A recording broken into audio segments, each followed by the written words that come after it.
Kevin Short here. You know, you hear a lot of people talk about how to fish a square bill, where to fish a square bill, all that kind of stuff. Let me tell you what, today I'm going to show you how to fish one, where to fish one, okay? Square bill crankbait, this little balsa model. I always use a fiberglass graphite composite rod because, I mean, it's got a really soft tip, a lot of give there.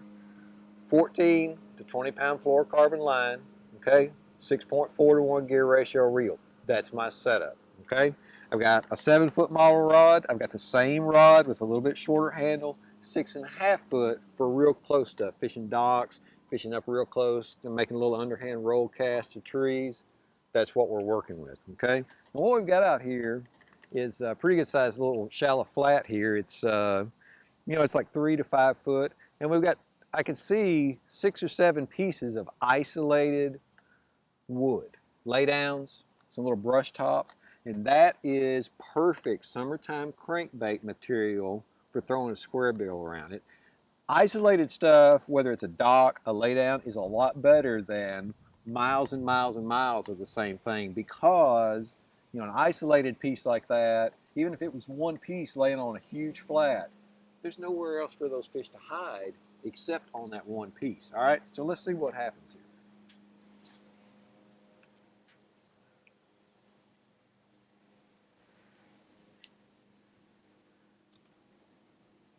And what I'm trying to do is basically, throw that crankbait across the wood, around the wood, and I'm actually hitting, I'm hitting that piece of wood with my crankbait. And that's what I want to do, okay? I mean, to be effective with any kind of crankbait, whether it's a square bill, a deep diving bait, I mean, you have to hit the bottom. You have to hit something with that bait. Just like I did right there, bounce it off that little log, boom, there's a fish. It's just that easy, all right? Made it look easy on that one anyway, didn't I?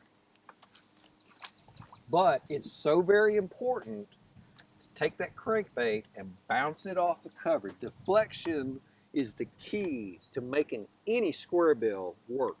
Whether you're fishing a laydown like this, whether you're fishing boat dock with wood posts, whether you're fishing it down riprap, you've got to bounce that bait off the cover, off the bottom to get bit, just like I did right there. And one of the things that I do when I'm fishing these little isolated pieces is I try and make sure that I hit,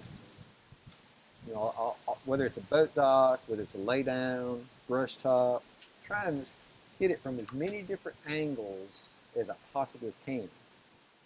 Because what I found is sometimes that angle, whether it's because the fish are positioned due to the angle of the sun at that particular time of the day, maybe there's a little bit of current that has the fish positioned, that I may make 6, 8, 10 casts to the same piece of cover and really, really bring that, making sure that I hit that piece of cover with the bait every single time to get that bait in front of the fish. Just like that right there.